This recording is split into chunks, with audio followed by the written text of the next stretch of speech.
ನಮ್ಮ flight 2 hours delay ಆಗಿರೋದಕ್ಕೆ flight ನಮ್ಮನ್ನು ಬಿಟ್ಟು ಹೋಗ್ಬಿಟ್ಟಿದೆ. ಫಸ್ಟ್ ಪಾಪ ನಮ್ಮ ಸುಮಂದು ಪಾಸ್ಪೋರ್ಟ್ ಸ್ಕ್ಯಾನ್ ಆಗಲಿಲ್ಲ. ನಾವಿರೋ ಹೋಟೆಲಿಂದ ವ್ಯೂವಿಂಗ್ ಇದೆ. ಗಾಯ್ಸ್, ಈಗ ಸಂಜಯ್ ಸರ್ ಹಾಯ್ ಎಲ್ರಿಗೂ, welcome back to my YouTube channel. So ಇವತ್ತು ನಮ್ಮ ಹಸ್ಬೆಂಡ್ ಕಂಟಿನ್ಯೂ ಮಾಡ್ತಾರೆ ವಿಡಿಯೋನ, ಬನ್ನಿ ನೋಡೋಣ ಹೇಗಿರುತ್ತೆ. ಏರ್ಪೋರ್ಟ್ ಒಳಗಡೆ ಬಂದಾಯಿತು, ಬಟ್ ಫ್ಲೈಟು 2.5 ಅವರ್ಸ್ ಡಿಲೇ ಆಗಿದೆ. ಏನು ಮಾಡೋದು ಗೊತ್ತಿಲ್ಲ. 2.5 ಗಂಟೆ ಟೈಮ್. ಇವಾಗ ಇಲ್ಲೇ ಕೂತ್ಕೋಬೇಕು. ಎಲ್ಲರಿಗೂ ಒಂದೊಂದು ಥರ ಚಿಂತೆ ಆಗಿದೆ ಇವಾಗ. ಸುಮ್ಮನೆ ಏನು ಚಿಂತೆ? ಹೆಲ್ತ್ ಚಿಂತೆ. ಅಜಯ್ ಏನು ಚಿಂತೆ?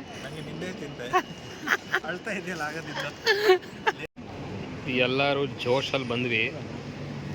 ಫ್ಲೈಟು 2 ಅವರ್ ಡಿಲೇ, ಇಲ್ಲಿ 2 ಅವರ್ ಡಿಲೇ, ಇಲ್ಲಿ ಮತ್ತಿಲ್ಲಿ 3:35ಗೆ 3 ಅವರು ಕೂತ್ಕೋಬೇಕು ಇವಾಗ ಏರ್ಪೋರ್ಟಲ್ಲಿ. ಅಲ್ಲ ಸುಮನ್, ಈಗ ನಾನು ಎಲ್ಲ ವೀಡಿಯೋ ಮಾಡ್ಕೊಂಡು ಕೊಡೋದು, ನನ್ನ ವೈಫ್ ಎಲ್ಲ ಎಡಿಟ್ ಮಾಡಿ ಹಾಕೋದು. ಹಾಂ, ರಿಯಾಲಿಟಿ ನಮ್ಮ ಫ್ಲೈಟ್ ಇದ್ದಿದ್ದು 7:40ಗೆ. ನಾವಿಷ್ಟೊತ್ತಲ್ಲಿ ಡೆಲ್ಲಿ ಹೋಗ್ಬೇಕಿತ್ತು. ಬಟ್ ರಿಯಾಲಿಟಿ ಏನು ಅಂತಂದರೆ ಇನ್ನೂ ಫ್ಲೈಟ್ ಬಂದಿಲ್ಲ. ಆ ಕಡೆ ಸೇರ್ತೀವಿ.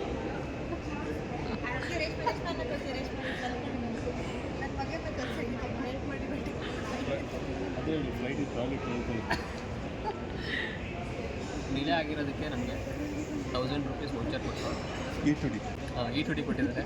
ನಾವು ಕೇಳೋದು ಎಲ್ಲರನ್ನೂ ತಿಳಿಸಿದ್ದಾರೆ ಸರ್. ಇವರು ಹಾಕಿರೋ ಒಂದು 2 ಪೈಕಿ ಕೂಡ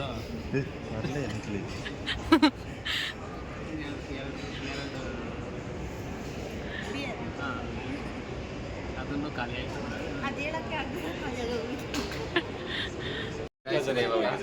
ಚಿಂತಾಜನಕ ಆಗಿದೆ. ಇಷ್ಟೊಂದು ಮುದ್ದೆ ಬಡ ಗುರು. ಪರಿಸ್ಥಿತಿ ತುಂಬ ಚಿಂತಾಜನಕ ಆಗಿದೆ. ಇವ ಎದ್ದು ಏರ್ ಇಂಡಿಯಾದ ಎಂಡಿಗೆ ಹೊಡಿತಾರೆ. ಫ್ಲೈಟು 3:30ಗೆ ಬರಬೇಕು. 3:30ಗೆ ಫ್ಲೈಟ್ ಇತ್ತು, ಬಟ್ ನಾವು ಲ್ಯಾಂಡ್ ಆಗಿದ್ದೆ 3 ಗಂಟೆ. ನಮ್ಮನ್ನ ಬಿಟ್ಟು ಫ್ಲೈಟ್ ಹೋಯ್ತು ಇವಾಗ. ಸೊ ಒಬ್ಬರು ಅಂತಾರೆ 9 ಗಂಟೆ ಒಂದು ಫ್ಲೈಟು, ಇಲ್ಲ ಇನ್ನೊಬ್ರು ಅಂತಾರೆ 11 ಗಂಟೆ ಫ್ಲೈಟು, ಇನ್ನೊಬ್ಬ ಅಂತವನೇ 1 ಗಂಟೆ ಫ್ಲೈಟು.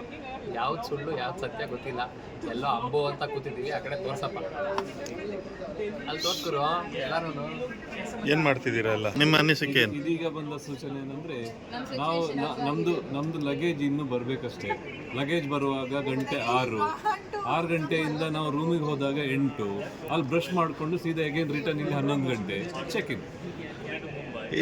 ಏರ್ ಇಂಡಿಯಾದ್ದು MD ಒಂದು ಮೆಸೇಜ್ ಕಳಿಸಿದ್ದಾರೆ.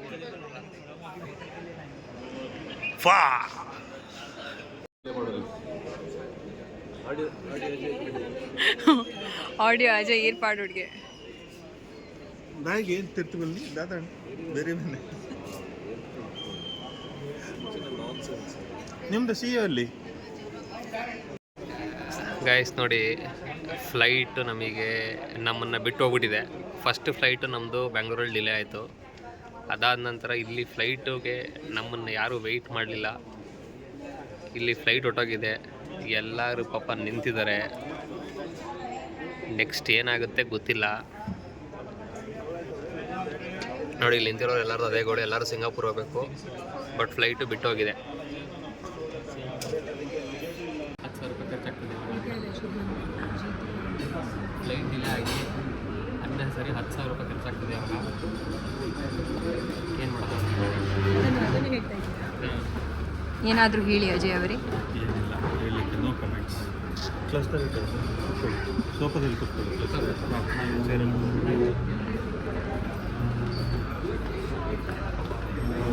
ನಮ್ಮ ಫ್ಲೈಟು 2 ಅವರ್ಸ್ ಡಿಲೇ ಆಗಿರೋದಕ್ಕೆ ನಮ್ಮ ಬೋರ್ಡಿಂಗ್ ಪಾಸ್ ಮೇಲೆ 500 ವರ್ತ್ ವೋಚರ್ಸ್ ಕೊಟ್ಟಿದ್ದಾರೆ. ನೋಡಿ ಯಾವ ಥರ ಕಸ್ಟಮರ್ಸ್ನ ಅವರು ಸ್ಯಾಟಿಸ್ಫೈ ಮಾಡ್ತಾರೆ ಅಂತ. ಟೋಟಲ್ ಇವಾಗ ನಾವು 4 o'clock ಏರ್ಪೋರ್ಟಿಗೆ ಬಂದಿದ್ದು. ಸೊ 4 o'clock ನಮ್ಮ ಫ್ಲೈಟ್ ಇದ್ದಿದ್ದು 7 o'clock. 7 o'clockಯಿಂದ 10 ಆಯಿತು. 10ಇಂದ ಈಗ 11:55 ಆಗಿದೆ. ಟೋಟಲಿ ಅಲ್ಲಿಗೆ 4 hours delay. 4 hours ಡಿಲೇಗೆ 1000 rupees vouchers ಕೊಟ್ಟಿದ್ದಾರೆ. ಇದೆಲ್ಲ ತೊಗೊಂಡಿದ್ದೀವಿ ಈಗ.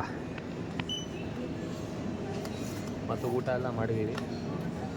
ಅದನ್ನೆಲ್ಲ ನಮ್ಮ ಬೋರ್ಡಿಂಗ್ ಪಾಸಲ್ಲಿ ರೆಡಿ ಮಾಡ್ತಾಯಿದ್ದೀವಿ.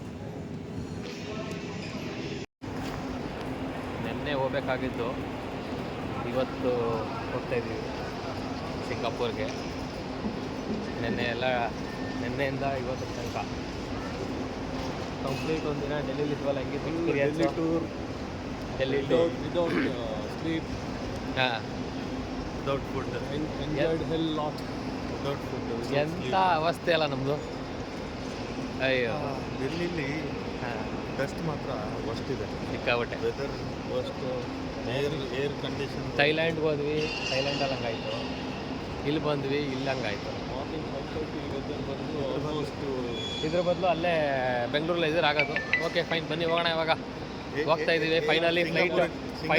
ಫೈನಲಿ ಫ್ಲೈಟ್ ಕೊಟ್ಟಿದ್ದಾರೆ ನಮಗೆ. ಸಿಂಗಾಪುರ್ಗೆ ಹೋಗ್ಬೇಕಂತಿದ್ರೆ 8 ಮೈಲಲ್ಲಿ ಒಂದು ಸಿಂಗಾಪುರ್ ಇದೆ, ಅಲ್ಲಿಗೆ ಹೋಗ್ಬಿಡಿ. ಫೈನಲಿ ಕೊಟ್ಟವ್ರ ಫ್ಲೈಟ್ ಇವಾಗ 11 ಗಂಟೆ, ಸಾರಿ 1 ಗಂಟೆಗೆ. ನೋಡೋಣ ಅದು ಮಜಾ ಇದೆಯಂತೆ. ಎಷ್ಟು ಮಟ್ಟಿಗೆ ನಮಗೆ ಸಿಗುತ್ತೆ ಸಿಗಲ್ಲ ಗೊತ್ತಿಲ್ಲ. ಬನ್ನಿ ಹೋಗೋಣ. ಗೈಸ್ ಏನು ಗೊತ್ತಾ, ನಮ್ಮ ಹಸ್ಬೆಂಡ್ ಹೋಗಿದ್ದು ಮನೆಯಿಂದ 4 o'clock, ಅಂದರೆ ಈವ್ನಿಂಗ್ 4 o'clock ಹೋದಾಗ ಅವರಿಗೆ 7:50 ಫ್ಲೈಟ್ ಇದ್ದಿದ್ದು ಡೆಲ್ಲಿಗೆ. ಆದರೆ ಫ್ಲೈಟ್ ಬಂದಿರೋದು ಎಷ್ಟು ಗಂಟೆಗೆ ಹೇಳಿ? 12 o'clock ಮಿಡ್ನೈಟ್ ಬಂದಿರೋದು. ಸೊ ಅವರು ಡೆಲ್ಲಿಗೆ ಹೋಗೋಷ್ಟರಲ್ಲಿ 4 o'clock ಆಗಿದೆ.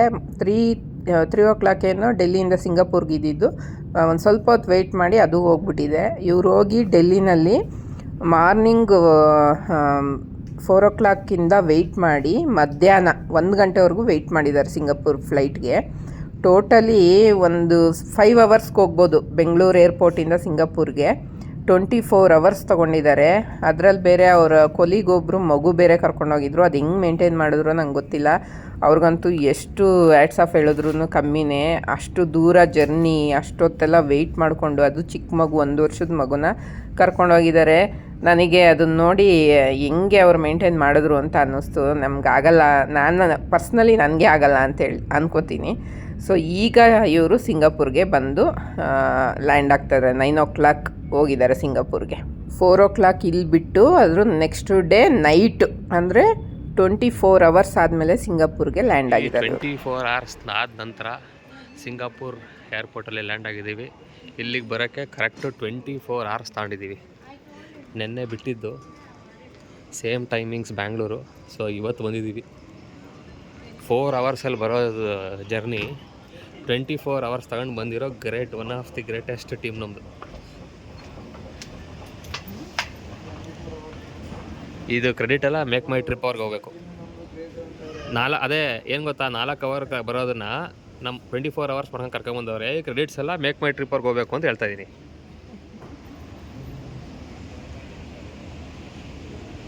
ಇಮಿಗ್ರೇಷನ್ಗೆ ಹೋಗ್ತಾ ಇದ್ದೀವಿ ಈಗ, ಸಿಂಗಾಪುರ್ ಏರ್ಪೋರ್ಟ್. ಒಳ್ಳೆ ಫಾರೆಸ್ಟ್ ಇದ್ದಂಗೆ ಐತೆ, ಸಖತ ಮಾಡವ್ರೆ.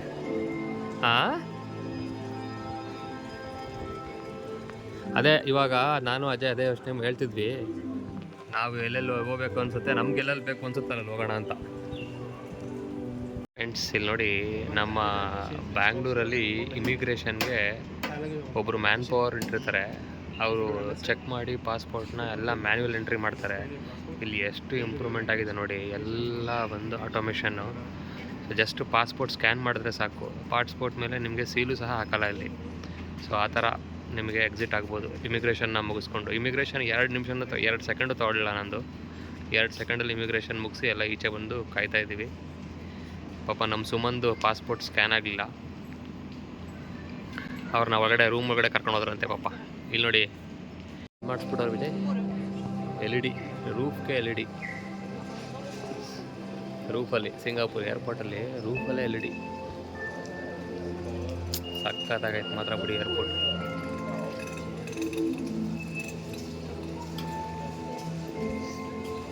ಮೇ ಬಿ ಇದು ನಾವಿರೋ ಹೋಟೆಲಿಂದ ವ್ಯೂವಿಂಗ್ ಇದೆ. ಹೋಟೆಲ್ ಒಂಚೂರು ಚೆನ್ನಾಗಿಲ್ಲ, ಲೈಕ್ ಡಾಮಿಟ್ರಿ ಥರ ಇದೆ ಹೋಟೆಲ್ಸು. ಓಕೆ, ಏನೂ ಮಾಡೋಕ್ಕಾಗಲ್ಲ, ಬಂದಾಗಿದೆ ಇವಾಗ. The Indian laborers who built the buildings, the Indian laborers who built our roads, the Indian laborers again. Yeah, so the contribution for the Indians is really, really so much, okay, over the years. The famous universal studio, ಸಿಂಗಾಪುರಿನ famous universal studio ಒಳಗಡೆ ಹೋಗ್ತಾ ಇದ್ದೀವಿ ಈಗ. ನೋಡಿ, tickets ready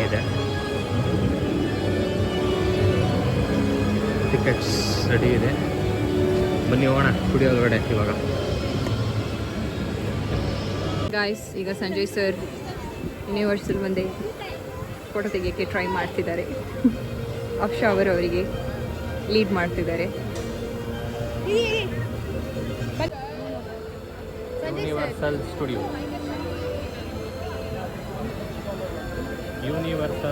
ಸ್ಟುಡಿಯೋದು logo ಇದು.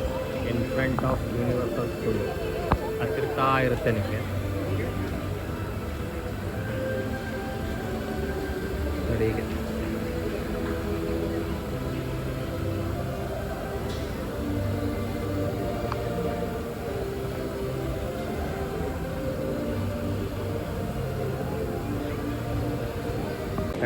ಇವತ್ತು universal studio ಒಳಗಡೆ ಬಂದಿದ್ದೀವಿ. ನೋಡ್ಬೋದು ಯೂನಿವರ್ಸಲ್ ಸ್ಟುಡಿಯೋ.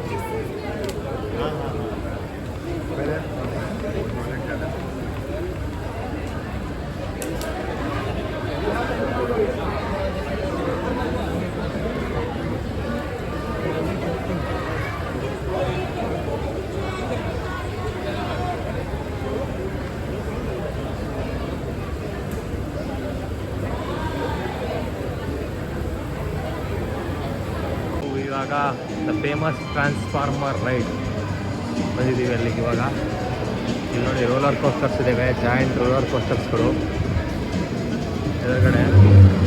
ಅದರಲ್ಲಿ ನನ್ನ ಕೈಲಂತೂ ಆಡೋಕ್ಕಾಗಲ್ಲ. The famous transformer show universal studio.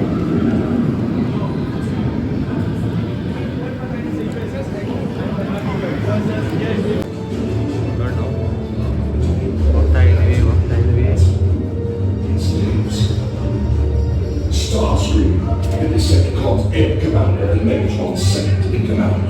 A proudly crafty and self-serving understanding. Don't spread your back on Starscream unless you want to find something sharp buried in it.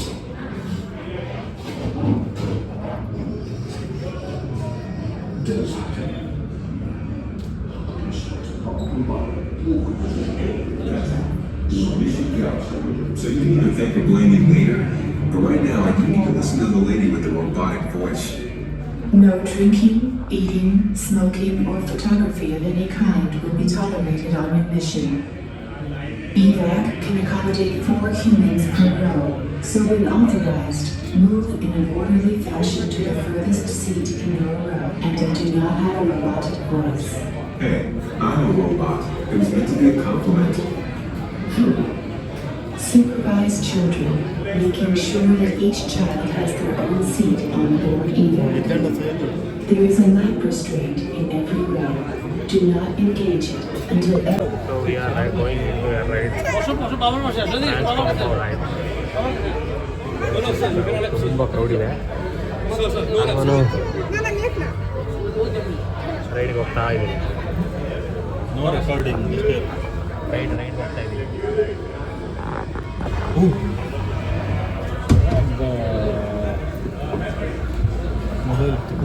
All right, recruits. Ready or not, it's mission time.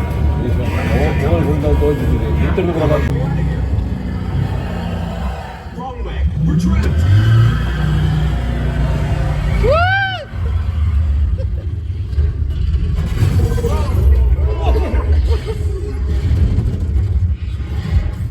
Your planet belongs to me. Take cover.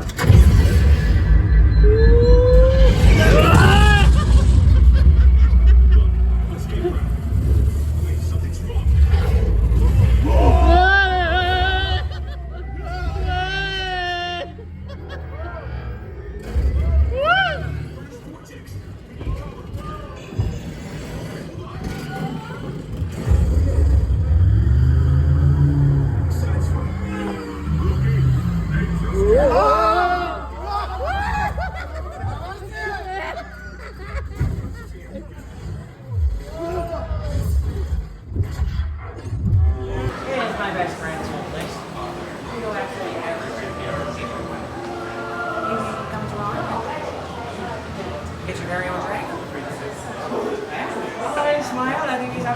More show ಹೋಗ್ತಾ ಇದ್ದೀವಿ. Steven ಏನು ಗುರು Steven Manmohan Singh ಏನು ಹೇಳ್ಬೇಡ ಅಲ್ಲಿ. Steven Smith ಶೋಗೆ ಹೋಗ್ತಾ ಇದ್ದೀವಿ ಈಗ. ತುಂಬ ದೊಡ್ಡದು ಯೂನಿವರ್ಸಲ್ ಸ್ಟುಡಿಯೋ ಇದು, ಸಕ್ಕತ್ತಾಗಿದೆ. ಈಗ ತಾನೇ ಒಂದು ಇದಕ್ಕೆ ಹೋಗಿ ಬಂದ್ವಿ, ಟ್ರಾನ್ಸ್ಫಾರ್ಮರ್ ಶೋ 3D. ಆದಷ್ಟು ರೆಕಾರ್ಡ್ ಮಾಡಿದ್ದೀನಿ ಅದನ್ನು, ನೋಡಿ ಸಾಕಾಗಿದೆ ಅದನ್ನು ಸಹ.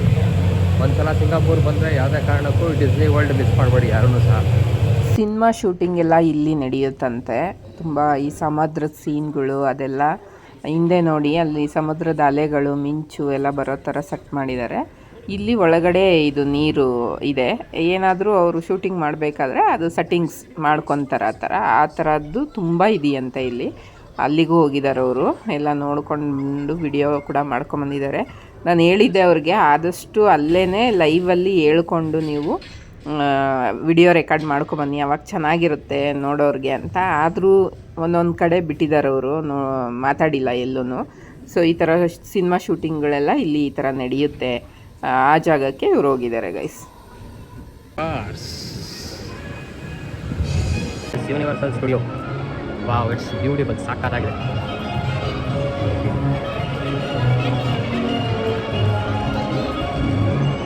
ಕ್ಲಾಸಿಕ್.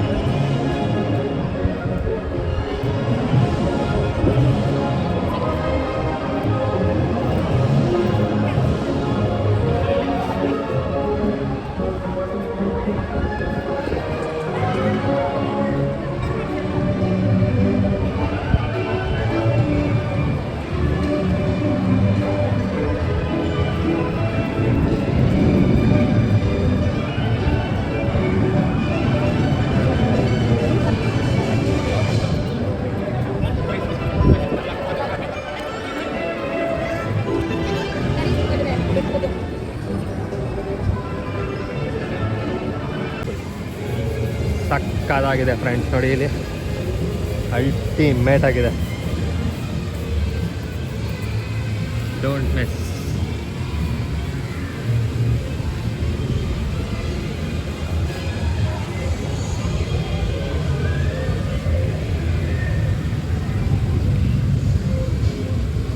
ಫೋಟೋ ಸೆಷನ್ ಸಕ್ಕತ್ತಾಗಿ ಮಾಡ್ಬೋದು ಮಾತ್ರ.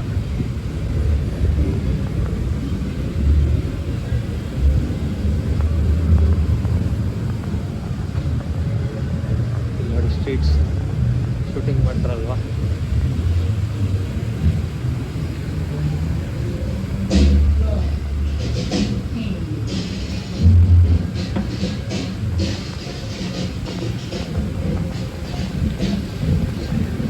ಇವೆಲ್ಲ ಇಂಗ್ಲೀಷ್ ಮೂವೀಸಲ್ಲಿ ನೋಡಿರ್ತೀರ ಇದೆಲ್ಲ.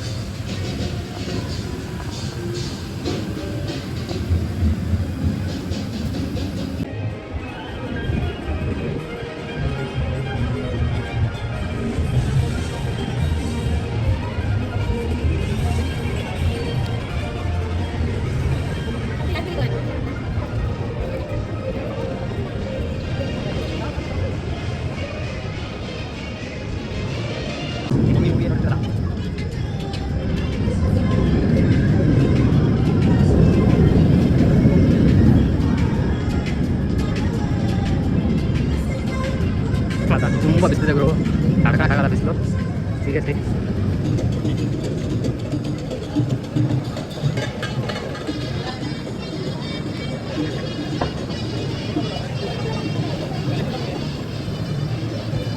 ಮಮ್ಮಿ ಪಿರಮಿಡ್ ಒಳಗಡೆ ಹೋಗ್ತಾ ಇದ್ದೀವಿ ಈಗ. ನೋಡಿ ಇಲ್ಲಿ ಹೆಂಗೆ ನಿಲ್ಲಿಸಿದ್ದಾರೆ ಎಲ್ಲ ಕಡೆ.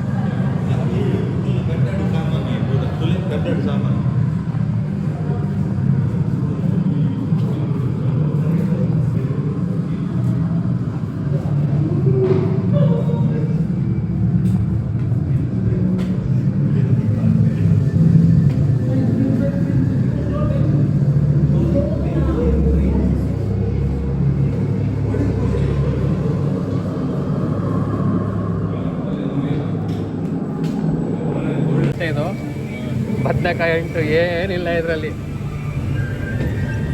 ಗಂಟು ಕೂಡ ಇಲ್ಲ. ಅಲ್ಲೇ ಅರವಿಂದ್ ಬೋಳರ್ ಸ್ಟೇರಿಂಗ್ ನೋಡಿ ಇಲ್ಲಿ.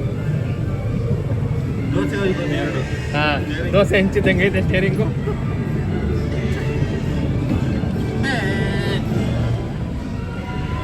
ಸಿಕ್ತೀಗ. ಓ ಮೂರು ಕಾಳಿಂಗ ಸ್ವಲ್ಪ ಕಾರಿಗೆ ಸರ್ಪ ಇದೆ. ಓ ಇಲ್ಲಿ ಎರಡಿದೆ ನೋಡಿ. ಇವತ್ತು ಎಂತೆಂಥ ರೈಡ್ಗಳು ಹೋಗಿದ್ದೀವಿ ಅಂದರೆ ನಾವು ಲಾಸ್ಟಿಗೆ ಫೈನಲಿ ಈ ಥರ ಒಂದು ರೈಡ್ ಹೋಗ್ತಾ ಇದ್ದೀವಿ.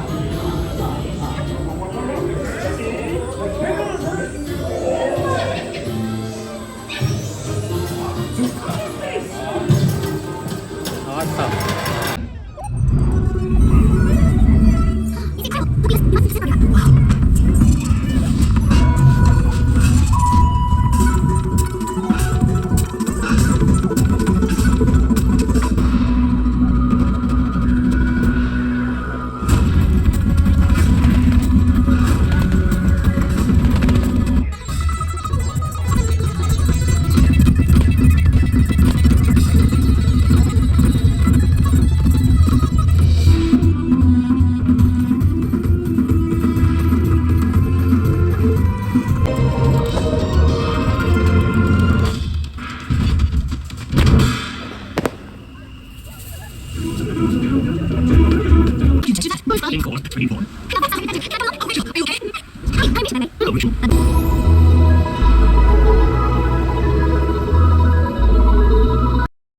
ಗೈಸ್, ಇದು ಪಾರ್ಟ್ 1 ವಿಡಿಯೋ ನೋಡಿದ್ರಲ್ಲ ಹೇಗಿತ್ತು ಅಂತ.